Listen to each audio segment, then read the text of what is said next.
பெந்தெக்கோஸ்தே நாளை நாம் கொண்டாடினோம்.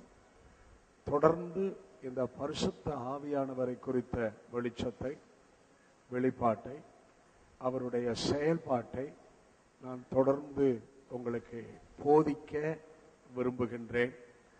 ஆகவே இந்த நாட்களில் அந்த பரிசுத்த ஆவியானவரை குறித்த வெளிச்சம் நம்முடைய ஆவியில ஆளுகை செய்யும் போது அந்த ஆவியானவருடைய ஒரு பெரிய செயல்பாட்டுக்குள்ளே நம்முடைய ஆவிக்குரிய ஜீவியத்தின் எல்லா பகுதியிலும் நாம் ஆசீர்வாதத்தை பெறுவோம், வளருவோம், துளிர்விடுவோம், கனி கொடுப்போம்.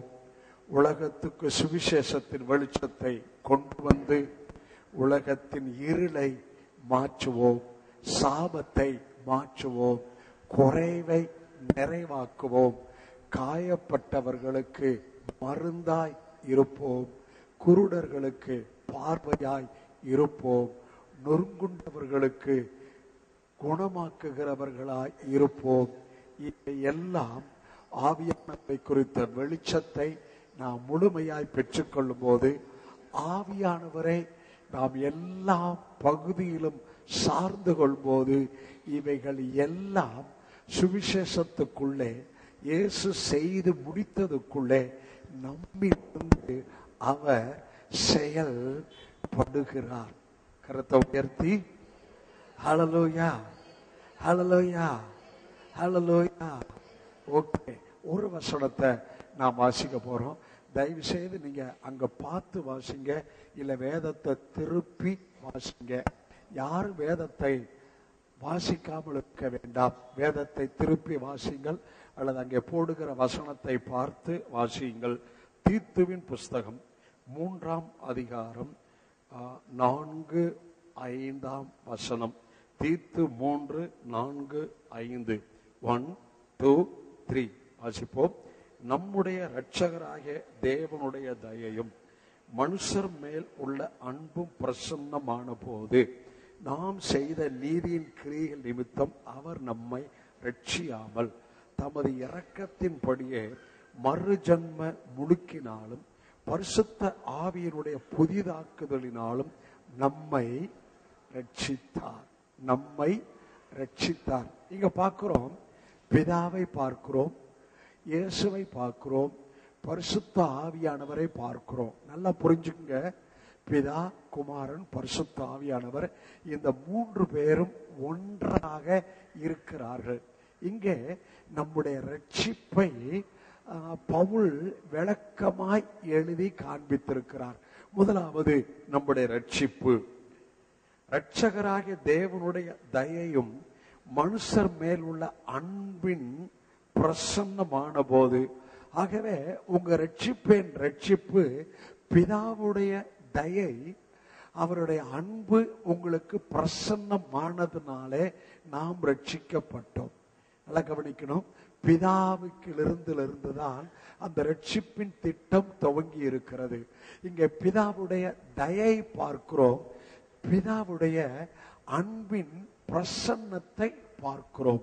கரத்தை உயர்த்தி, இந்த பிரசன்னம் தான் யார்? இயேசு கிறிஸ்து. வேதத்தில் வாசிக்கிறோம், எல்லா மனுஷரையும் ரட்சிக்கத்தக்க தேவ கிருபை பிரசன்னம் ஆகி. ஆகவே இந்த பிரசன்னம் என்றால் யாருன்னு கேட்பேன், நீங்க இயேசுன்னு சொல்லணும். இந்த பிரசன்னம் என்றால் யார்? இயேசு. யாருடைய பிரசன்னம்? பிதாவுடைய பிரசன்னம். பிதாவுடைய என்ன? பிதாவுடைய தயையும் அன்பும். அப்ப பிதாவுடைய தயை, பிதாவுடைய அன்புதான் இயேசுவின் மூலம் பிரசன்னமாக வெளிப்பட்டது. இது சரியா சொன்னால் தேவன் மாம்சத்திலே வெளிப்பட்டார். அந்த வெளிப்படுறதுதான் பிரசன்னம். கர்த்தருக்கு ஸ்தோத்திரம். இந்த பிரசன்னத்தில் என்ன நடந்தது? இங்கே பவுல் சொல்லுகிற ஒன்றை தெளிவாக புரிந்து கொள்ள வேண்டும். அங்க என்ன சொல்லுகிறார்? நாம் செய்த நீதியின் கிரியைகள் நிமித்தம் நம்மை ரட்சிக்காமல். ஆகவே நம்முடைய ரட்சிப்பு நான் செய்த ஒரு நல்ல கிரியினால நான் ரட்சிக்கப்படவில்லை, நாம் ரட்சிக்கப்படவில்லை. இந்த கிரியை குறித்து இன்னும் சில வெளிச்சத்தை உங்களுக்கு சொல்ல விரும்புகின்றேன். கடந்த வாரம் நான் பத்திரிகை நியூஸ் பேப்பர் வாசித்த போது ஒரு சினிமா நடிகர் தன்னோடு வேலை செய்த 12 பேருக்கு, வீட்டில் வேலை செய்கிற 12 பேருக்கு அவர் இடம் வாங்கி அவர்களுக்கு சொந்தமாக வீடு கட்டி கொடுத்திருக்கிறார். பேப்பர்ல போட்டிருந்தாங்க. இது எனக்கு சந்தோஷமாக இருந்தது. அப்ப அந்த மனுஷனுக்குள்ள வேதத்துல பவுல் சொல்லுகிறார், அவங்களுக்கு பிரமாணம் கிடையாது. வேதத்துல தேவன் கொடுத்த பிரமாணம் கிடையாது. ஆனால் அவர்களுக்குள் இருக்கிற பிரமாணத்தை பவுல் சொல்லுகிறார், மனசாட்சியின் பிரமாணம். அவங்களுக்குள் பிரமாணம் கிடையாது, வேதத்தில் கொடுத்த கற்பனை கிடையாது. ஆனா அவங்களுக்குள்ள ஒரு பிரமாணம் இருக்கிறது, மனசாட்சியின் பிரமாணம். ஆனா மனசாட்சியின் பிரமாணத்தினாலே ஒருவன் ரட்சிக்கப்படுவது இல்லை. இந்த மனசாட்சி என்பது உலகத்திலே பிறந்த ஒவ்வொரு மனிதனுக்குள்ளும் தேவன் வைத்திருக்கிறார். சிலருக்கு நல்ல மனசாட்சி இருக்கும், சிலர் மனசாட்சியில சூடுண்ட பொய்யராகவே இருப்பாங்க, சிலருக்கு மனசாட்சியே இருக்காது. ஆனால் என்னுடைய நல்ல மனசாட்சியினாலே நான் ரட்சிக்கப்பட போவது இல்லை. கரத்தை உயர்த்தி ஓகே. இன்னொன்னு, சிலருக்கு கோட்பாடு, அதாவது சில கோட்பாடு இருக்கும். அது என்ன கோட்பாடு? நான் யாருக்கு தீமை செய்யக்கூடாது, நான் நல்லதான் செய்யணும், என்னுடைய உழைப்பில தான் நான் வாழணும், நான் லஞ்சம் வாங்கக்கூடாது. இது சிலருக்கு கோட்பாடு. ஒரு நல்ல நாட்டவுல அங்க ஏறி இங்க வந்து இறங்கினேன் வாக்கிங் போறப்ப. அப்ப அங்க ஏறி இங்க வந்து இறங்கினா அந்த 10 ரூபாய் கொடுப்பேன், சில்லறை கொடுத்தா வச்சுக்கப்பா அப்படின்னு சொல்லுவேன். ஒருத்தன் 10 ரூபாய் கொடுத்தோன்னு அவன் சில்லறையை கொடுத்தான். இல்லப்பா வச்சுக்கப்பா அப்படின்னு. அவன் சொன்னான், சார் எனக்கு உரியதான், எனக்கு இதுக்கு மேல நான் வாங்க மாட்டேன். அப்ப என்ன? அவனுக்கு ஒரு கோட்பாடு இருக்கிறது, அவனுக்கு ஒரு கொள்கை இருக்கிறது. அது நல்லதுதான், அவனுக்குரியது. அடுத்தவங்க இது எனக்கு வேணாம், என்னுடைய உழைப்பில் எனக்கு கிடைக்கிறதை எனக்கு போதும். இது அவர்களுக்கு கோட்பாடு, நல்ல கோட்பாடு, நல்ல கொள்கை. அப்ப நம்ம மனசாட்சியின் பிரமாணம் என்ற ஒன்று, நல்ல மனசாட்சி இருப்பதனாலே அவர்கள் ரட்சிக்கப்படுவது இல்லை. சிலருக்கு நல்ல கொள்கை, சிலருக்கு நல்ல கோட்பாடு இருப்பதனாலே ரட்சிக்கப்படவில்லை. அதை போலவே மோசேயின் மூலம் தேவன் பிரமாணம் கொடுத்தாரே, அந்த பிரமாணம் அவர்களுக்கு ரட்சிப்புக்கு கொடுக்கப்படவில்லை. நல்லா கவனிக்க, அந்த பிரமாணம் அவர்கள் ரட்சிப்பு கொடுக்கப்படவில்லை. அந்த பிரமாணம், இதை செய்கிற மனிதன் இதனாலே பிழைப்பான். அந்த பிரமாணம் தேவனுடைய ஆசீர்வாதத்தை பெற்றுக்கொள்ளும்படியாக அந்த பிரமாணம் கொடுக்கப்பட்டது. ஆனா இன்னொன்னையும் பார்க்கிறோம், அந்த பிரமாணத்தை கை கொண்டால் ஆசீர்வாதம், அந்த பிரமாணத்தை மீறினால் சாபம். ஆகவே ஒருவன் நல்ல மனசாட்சியின் பிரமாணம் இருப்பதனால் அவன் ரட்சிக்கப்படுவது இல்லை. ஒரு சிலருக்கு நல்ல கோட்பாடு, நல்ல கொள்கை, ஒழுக்கமான வாழ்வு என்ற ஒன்று இருக்கிறதுனாலும் அவர் ரட்சிக்கப்படுவது இல்லை. மோசேயின் பிரமாணமும் ரட்சிப்புக்கு கொடுக்கப்படவில்லை. செய்து பிழைப்பதற்கும், செஞ்சா ஆசீர்வாதம், எல்லாவற்றையும் செஞ்சா ஆசீர்வாதம், எல்லாவற்றையும் கை கொண்ட ஆசீர்வாதம், அதுல ஒண்ணு மிஸ் பண்ணினாலும் சாபம். அதான். ஆனா நல்லா கவனிங்க, தேவனுடைய தயையும் அன்பும் பிரசன்னமான போது, மேல இருக்கிறாரே பிதா, அவருடைய தயை, அவருடைய அன்பு பிரசன்னமான போது, அப்ப தேவன் தம்முடைய தயவையும் அன்பையும் யார் மூலம் வெளிப்படுத்தினார்? இயேசுவின் மூலம் வெளிப்படுத்தினார். இயேசுவின் மூலம் என்ன வெளிப்பட்டது? பரலோக தேவனிடத்தில் இருக்கிற அந்த தயவும் அந்த அன்பும் வெளிப்பட்டது. எப்போது வெளிப்பட்டது? நான் பரிசுத்தவனாய் இருந்த போது வெளிப்படவில்லை, நான் பாவியாய் இருந்த போதே, காணியாட்சிக்கு புறம்பாய் இருந்த போதே வெளிப்பட்டது. அது எதற்குள் வெளிப்பட்டது? தேவனுடைய அன்புக்குள்ளே எனக்கு வெளிப்பட்டது. யார் மூலம் வெளிப்பட்டது? இயேசுவின் மூலம் வெளிப்பட்டது. இங்கே பவுல் அழகாய் சொல்லுகிறார், அந்த தேவனுடைய தயவும் மனுஷர் மேல் உள்ள அன்பும் பிரசன்னமான போது நாம் செய்த நீதியின் கிரியை நிமித்தம் நாம் ரட்சிக்கப்படாமல். ஆகவே எந்த ஒரு மனுஷனும் தன் கிரியினாலே தேவனை சேர்ந்து விட முடியாது. நல்ல கிரியை செய்யலாம். யூதர்கள் ஏன் ரட்சிக்கப்படல? அவர்கள் கிரியை சார்ந்து கொண்டார்கள். ஆகவே கிரியிலே அவர்கள் தேவனை அடைய முடியவில்லை. யூதர்கள் ஏன் ரட்சிக்கப்படல? தங்கள் சுய நீதியை நிலைநிறுத்த தேடினபடியால் தேவ நீதிக்கு கீழ்ப்படியாமல் போனார்கள். ஆகவே விசுவாசிகளுக்கும் சொல்றேன், உங்க நல்ல ஒர்க்ஸ்னாலேயோ, உங்களுக்கு சில நல்ல கோட்பாடு இருப்பதினாலேயோ, உங்களுக்கு நல்ல மனசாட்சி இருக்கிறதுனாலேயோ நீங்கள் பாவ மன்னிப்பை பெற்றுக்கொள்ளவில்லை. கரத்தை உயர்த்தி, ஆனால் எப்படி ரட்சிக்கப்பட்டேன்?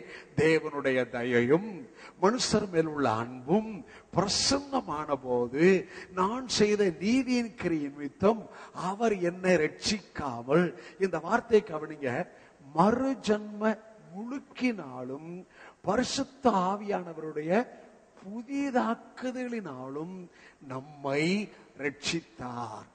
இந்த மாசம் எதை போதிக்க ஆரம்பிச்சுக்கிறேன்? பரிசுத்த ஆவியானவர். தொடர்ந்து பரிசுத்த ஆவியானவரை தான் போதிக்க போறேன். இந்த பரிசுத்த ஆவியானவரை குறித்த அந்த போதனையில தான் இந்த வசனத்தை உங்களுக்கு நான் ஆரம்பிச்சிருக்கேன். நல்ல கவனிங்க, மறு ஜன்ம முழுக்கு பரிசுத்த ஆவியின் புதிதாக்குதல். இந்த மறு ஜன்மம் என்றால் என்ன? மறு ஜன்மம் என்றால் என்ன? மறு பிறவி. புரியல இல்லையா? புரியுற மாதிரி சொல்றேன். மறு பிறவி. நம்ம எல்லாரும் மறுபடியும் பிறந்து இருக்கிறோம். என்னங்க முழிக்கிறீங்க? ஹலோ, உங்களுக்கு குறித்த உங்களுக்கு சந்தேகமா? இல்லங்க, நமக்கு ஒரு மறு ஜன்மம் எடுத்தாச்சு. நம்ம மறுபடியும் பிறந்துட்டோம். இதை நிக்கோதேமுக்கு சொன்ன போது, நீ மறுபடியும் பிறவாவிட்டால் தேவனுடைய ராஜ்யத்தை காண மாட்டாய், நீ ஜலத்தினாலும் ஆவியினாலும் பிறவாவிட்டால் தேவ ராஜ்யத்தில் பிரவேசிக்க மாட்டாய் என்று சொன்ன போது, இந்த மறு ஜன்மத்தை குறித்து, மறுபிறப்பின் வாழ்வை குறித்து இவனுக்கு வெளிச்சம் இல்லை. இவன் சொன்னா, இந்த வயசான காலத்துல என் தாயின் வயிற்றுக்குள்ள போய் நான் மறுபடியும் பிறக்க முடியுமா என்று கேட்டான்.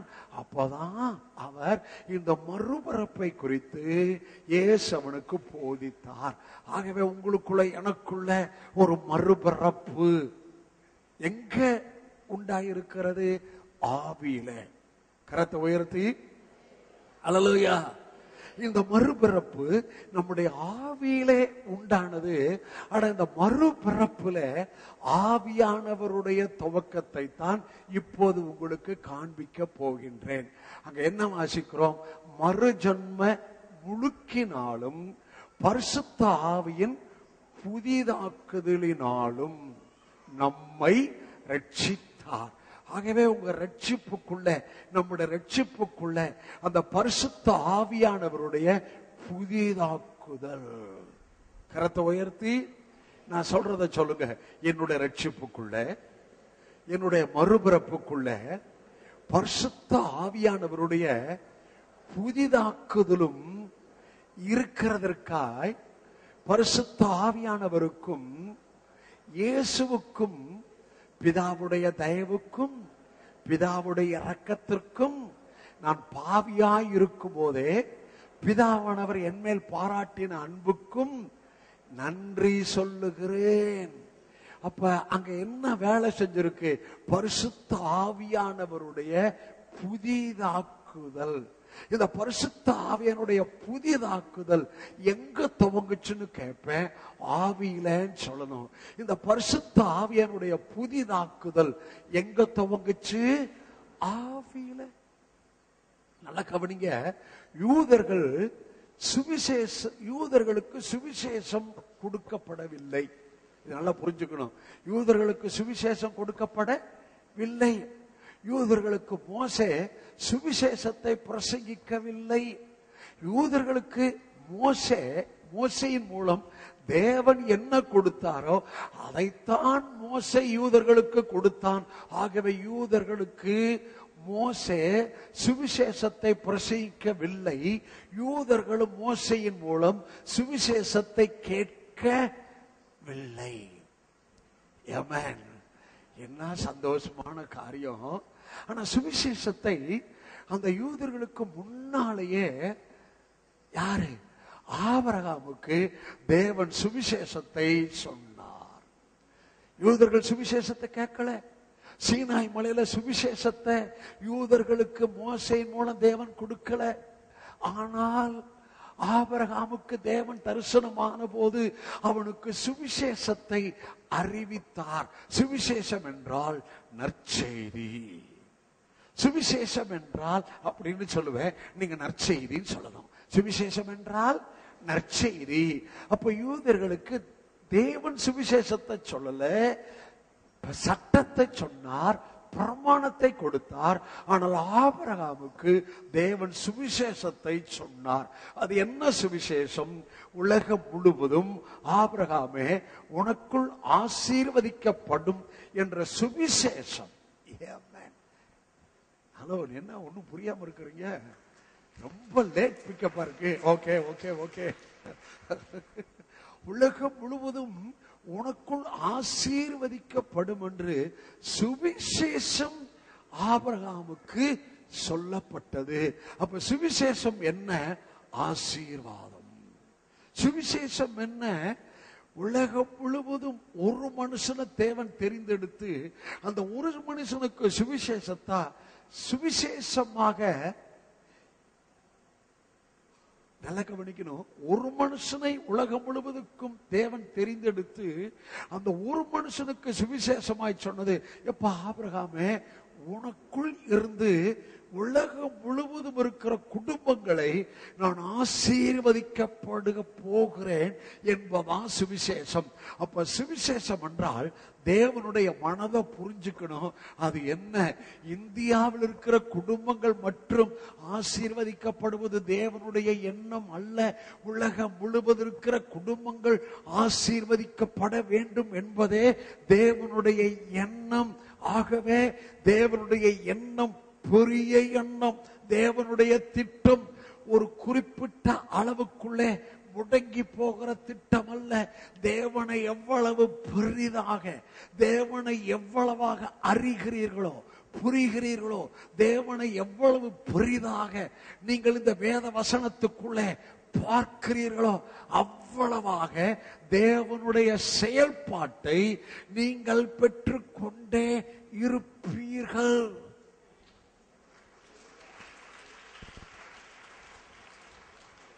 ஐயா, உங்க பக்கத்து வீட்டுக்காரர்களுக்கும் உங்க நண்பர்களுக்கும் உங்க சொந்தக்காரர்களுக்கும் மாத்திரம் உங்களுக்குள் ஆசீர்வதிக்கப்படுகிற ஆசீர்வாதம் அல்ல. உலகம் முழுவதையும் உங்கள் மூலம், கிறிஸ்துவின் சரீரத்தின் மூலம் ஆசீர்வதிக்கப்படுவதுதான் தேவனுடைய எண்ணம், சுவிசேஷம். ஆகவேதான் இயேசு சொன்னார், நீங்கள் உலகம் எங்கும் போய். கரத்தை உயர்த்தி ஹல்லேலூயா. அப்ப யூதர்கள் சுவிசேஷ பிரசங்கத்தை கேட்கல. ஐயா, சுவிசேஷ பிரசங்கத்தை கேட்டாதான் விசுவாசம் வரும். யூதர்களுக்கு சுவிசேஷ பிரசங்கம் தேவன் கொடுக்கல. யூதர்களுக்கு பிரமாணத்தை கொடுத்தார். ஆபிரகாமுக்கு சுவிசேஷத்தை சொன்னார். உங்களுக்கும் எனக்கும் பிரமாணம் கொடுக்கப்படவில்லை. நீங்களும் நானும் சுவிசேஷத்தை கேட்டு, எத்தனை மணி சொன்னதை விளங்கிட்டீங்க?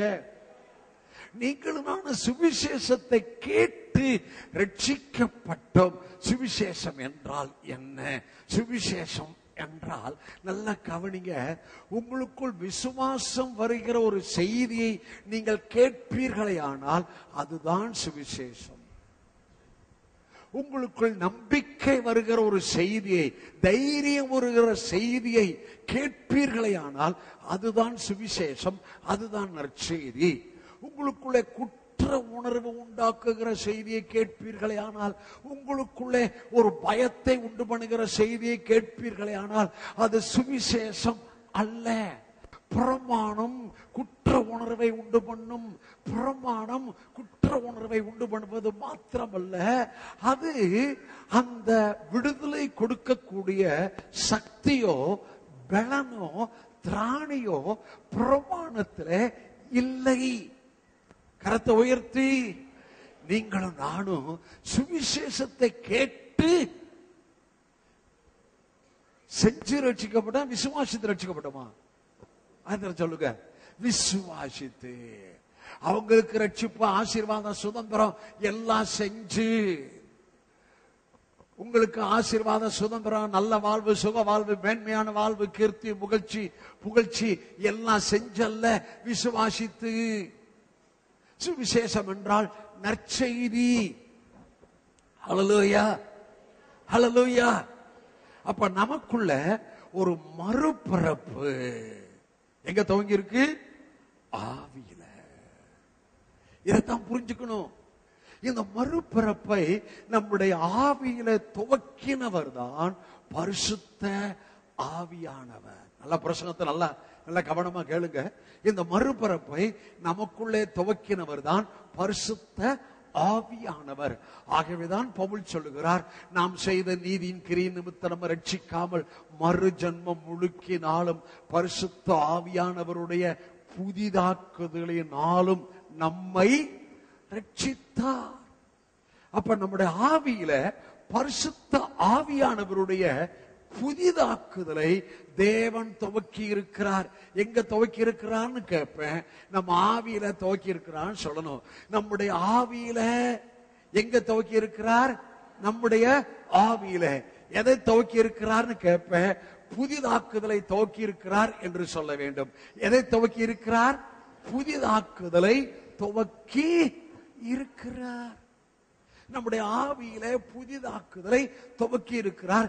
இதுதான் பவுண்டேஷன். நம்முடைய ரட்சிப்புக்கான பவுண்டேஷனை மறுபடியும் உங்களுக்கு இந்த வசனத்துல எடுத்து காண்பித்திருக்கிறேன். ஒரு கட்டடத்துக்கு எது முக்கியம் சொல்லுங்க? அஸ்திவாரம். ஒரு கட்டடத்துக்கு அஸ்திவாரம் முக்கியம். எவ்வளவு அஸ்திவாரம் ஸ்ட்ராங்கா இருக்கோ அவ்வளவாக மேல கட்டிக்கொண்டே போகலாம். இப்போது நான் சொன்ன பாருங்க, இதுதான் அஸ்திபாரம். இன்னைக்கு பிரமாணத்தை அஸ்திபாரத்தை வச்சு ஊழியம் நடந்துகிட்டு இருக்கு. அது காற்று அடிக்கும் போது உளுந்துரும். ஐயா, இந்த கண்மலையின் மேல் தன் வீட்டை கட்டினவன். கண்மலை என்றால் கிறிஸ்து. கிறிஸ்துவாகிய கண்மலையின் மேல் தன் வீட்டை கட்டினவன் புத்தியுள்ள மனுஷனுக்கு ஒப்பாய் இருக்கின்றான். அந்த வீட்டின் மேல் பெருங்காற்று அடித்தது, பெரும் வெள்ளம் மோதியது, ஆனாலும் அந்த வீடு விழவில்லை. இந்த அஸ்திபாரத்தை உங்கள் ஆவியில நீங்க ஸ்ட்ராங்கா புரிஞ்சுக்கிட்டீங்கன்னா, இந்த பக்கம் ஒரு பிரச்சனை, அந்த பக்கம் ஒரு பிரச்சனை, என்ன காற்று அடிச்சாலும், ஏன்னா அஸ்திபாரம் ஸ்ட்ராங்கா இருக்கு. எங்க காற்று அடிச்சா மரம் என்ன பண்ணுது? எவ்வளவு கீழே போகுது பாருங்க. காற்று அடிக்காடி பாருங்க, மரம் எல்லாம் குவைட்டா இருக்கு. பார்த்துருக்கிறீங்களா? மரத்தை கொஞ்சம் பார்த்துருக்கிறீங்களா? மரம் அமைதியா இருக்கிறத பார்த்துருக்கிறீங்களா? மரம் காற்று அடிச்சு போற பார்த்துக்கிறீங்களா? பெரிய காற்று அடிச்சோட மரம் எவ்வளவு அசைகிறது, எவ்வளவு சாயறது பார்த்துருக்கிறீங்களா? சொல்லுங்க, பார்த்துருக்கிறீங்களா? ஐயா, காற்று பரிசுத்த ஆவியானவர் தான்யா. நீங்களும் நானும் ஒண்ணும் பண்ண வேணாம். அந்த காற்று நமக்குள் இருந்து, அந்த காற்று நமக்குள் இருந்து வீசட்டும். அந்த காற்று நம்ம ஆவியில இருந்து அது மக்களுக்கு ஜீவனை கொண்டு போகட்டும். அந்த காற்று நம்முடைய ஆவியிலிருந்து மக்களுக்கு சுகத்தையும் விடுதலையையும் கொண்டு போகட்டும். கரத்தை உயர்த்தி ஹல்லேலூயா. ஐயா, ஆவியானவரோட ஐக்கியம் உங்களுக்கு எனக்கும் அவசியம் தேவை. பவுல் சொல்லுகிறார், எங்களுடைய ஐக்கியம் பிதாவோடும் அவருடைய குமாரன் ஆகிய கிறிஸ்துவோடும் இருக்கிறது. யோவான் சொல்லுகிறார். ஆனால் பவுல் சொல்லுகிறார் பரிசுத்த ஆவியானவருடைய ஐக்கியம். ஆகவே பிதாவோடும் குமாரனோடும் மாத்திரம் ஐக்கியம் அல்ல, பரிசுத்த ஆவியானவருடைய ஐக்கியம். ஆகவே பரிசுத்த ஆவியானவரை குறித்து தெளிவாய் புரிந்து கொள்ளுங்கள்.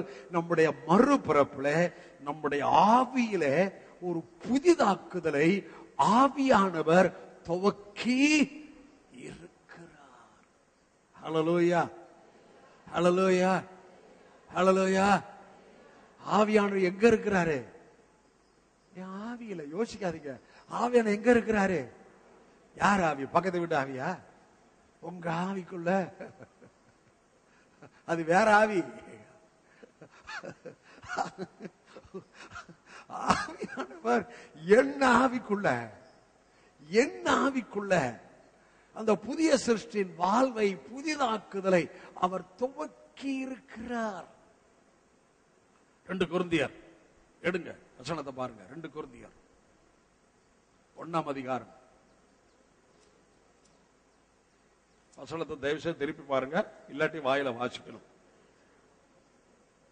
2 கொரிந்தியர் 1ஆம் அதிகாரம் 20, 21, 19, 20, 21, 22. 2 கொரிந்தியர் 1, 19, 2 கொரிந்தியர் 1 வாசிப்போம். 19, 20, 21, 22. 1, 2, 3 வாசிங்க. என்னாலும் சில்வானுவினாலும் தீமோத்தேயுவினாலும் உங்களுக்குள் பிரசங்கிக்கப்பட்ட தேவகுமாரனாய் இயேசு கிறிஸ்து ஆம் என்றும் அல்ல என்று இராமலும் ஆம் என்றே, ஆம் என்றே எங்க இருக்கிறார்? ஆவியில. ஐயா, என்னாலினாலும் என்னாலும் சில்வானுவினாலும் பிரசங்கிக்கப்பட்ட இயேசு கிறிஸ்து உங்களுக்கு உள்ளே என்ன இருக்கு? உங்களுக்கு உள்ளே. பக்கத்துல வலது பக்கம் இடதுபுறம் பார்த்து உங்களுக்கு உள்ள இயேசு இருக்கிறார். சரி, நமக்கு உள்ள இயேசு இருக்கிறாரே, அவர் எப்படி இருக்கிறாரு? மார்ட்டின் எல்சடாய்க்குள்ள, ரோசிக்குள்ள, சலோமிக்குள்ள, ஜோசப்புக்குள்ள, ரூபனுக்குள்ள உள்ள எப்படி இருக்கிறாரு? உள்ள ஆம் என்றும் அல்ல என்றும் இராமல், டபுளா இல்ல, எஸ் என்றும் நோ என்றும் இல்லாமல், ஆம் என்றும் இல்லை என்று இராமல், ஆம் என்றும் ஆம் என்றே இருக்கிறார். ஹல்லேலூயா. ஐயா, உங்களுக்குள்ள நமக்குள்ள என் ஆவியில் இருக்கிற இயேசு எனக்குள்ள மார்ட்டின் எல்சடாய்க்கோ, அவருடைய நாமத்தை அவரை சொந்த ரட்சகராய் ஏற்றுக்கொண்ட அவருடைய பிள்ளைகளுக்கோ அவர் நிச்சயமாக ஆம் என்றும் அல்ல என்று இராமல் ஆம் என்றும் ஆமேன் என்றே இருக்கிறார். ஆம் என்றால் என்ன அர்த்தம்? ஆமேன் என்றால் என்ன அர்த்தம்? நல்ல கவனிங்க. ஆம் என்றால் இருக்கிறவராய் இருக்கிறேன். ஐ ஆம் தி ஐ ஆம். அதான் மோசே இடத்துல கர்த்தர் சொன்ன நாமம் யெகோவா. ஐ ஆம் தி ஐ ஆம். இருக்கிறவராய் இருக்கிறேன். ஆம். அடுத்தபடி ஆமேன். அப்படியே ஆக கடவுளே. நமக்குள்ளே இருக்கிற இயேசு கிறிஸ்து அவருடைய பிள்ளைகளுக்குள்ளே, குமாரருக்குள்ளே, குமாரத்திகளுக்குள்ளே, ஆவிக்குள் இருக்கிற இயேசு கிறிஸ்து இருக்கிறவராய் இருக்கிறார். அப்படியே ஆக கடவது என்ற நிலைமையில இருக்கிறார். எது ஆக கடவது? ஒரு வசனத்தை மேல வாசிக்கணும். என்ன வசனம் என்றால் 19ஆம் வசனத்தை மேல, பிரைஸ் தி லார்ட், 19ஆம் வசனத்தை பிரைஸ் தி லார்ட், 20ஆம் வசனத்தை மறுபடியும் வாசிங்க. 1, 2, 3 வாசிங்க. எங்களால் தேவனுக்கு மகிமை உண்டாகும்படி தேவனுடைய வாக்குத்தத்தங்கள் போதும். தேவனுடைய வாக்குத்தத்தங்கள், தேவனுடைய வாக்குத்தத்தங்கள் எல்லாம் அவருக்குள் ஆம் என்றும் ஆமேன் என்றும் இருக்கிறது. அப்ப இயேசு என் ஆவியில இருக்கிறார். தேவனுடைய வாக்குத்தத்தங்கள்லாம் தேவன் தம்முடைய குமாரனுக்குள்ள ஆம் என்றும் ஆமென் என்றும் வச்சுட்டாரு. இப்ப எனக்குள் இருக்கிற இயேசுவுக்குள்ள தேவனுடைய வாக்குத்தத்தங்கள் எல்லாம் இருக்கிறது. புரிஞ்சுங்க, எனக்குள் இருக்கிற இயேசுவுக்குள்ள தேவன் இஸ்ரவேல் ஜனங்களுக்கு, யூதர்களுக்கு, ஆபிரகாமுக்கு, ஈசாக்குக்கு, யாக்கோபுக்கு, நம்முடைய பிள்ளைகளை குறித்து, சுகத்தை குறித்து, ஆரோக்கியத்தை குறித்து, நல்ல எதிர்காலத்தை குறித்து, பாதுகாப்பை குறித்து, சமுதாயத்தில் நமக்கு உண்டாயிருக்கிற மேன்மையை குறித்து எல்லா ப்ராமிசஸ்களும் எல்லா வாக்கு தத்தங்களையும் இயேசுவுக்குள்ள ஆம் என்றும் ஆமென் என்றும் வைத்து விட்டார். இயேசு எனக்குள்ள இருக்கிறார். ஆகவே இப்பொழுது எனக்குள் இருக்கிற இயேசுவுக்குள் இருந்து இந்த ஆவியானவர், ஏற்கனவே சொன்ன ஆவியானுடைய புதிதாக்குதல் எனக்குள்ள துவங்கி இருக்கு. ஆவியானவரின் ஆவிக்குள்ள இருக்கிறார். இப்போது ஆவியானவரும் என்ன செய்கிறார்? எனக்குள் இருக்கிற வாக்கு தத்தங்கள் எனக்கு சுதந்திரமாய், ஆசீர்வாதமாய், மேனிஃபெஸ்டேஷனாய் மாறும்படியாய் எனக்குள்ளேயே இருந்து, வெளியே இல்லை, எனக்குள்ளேயே இருந்து வாக்கு கடங்காத பெருமூச்சுகளோடு தேவ சித்தத்தின்படி அவர் பிதாவை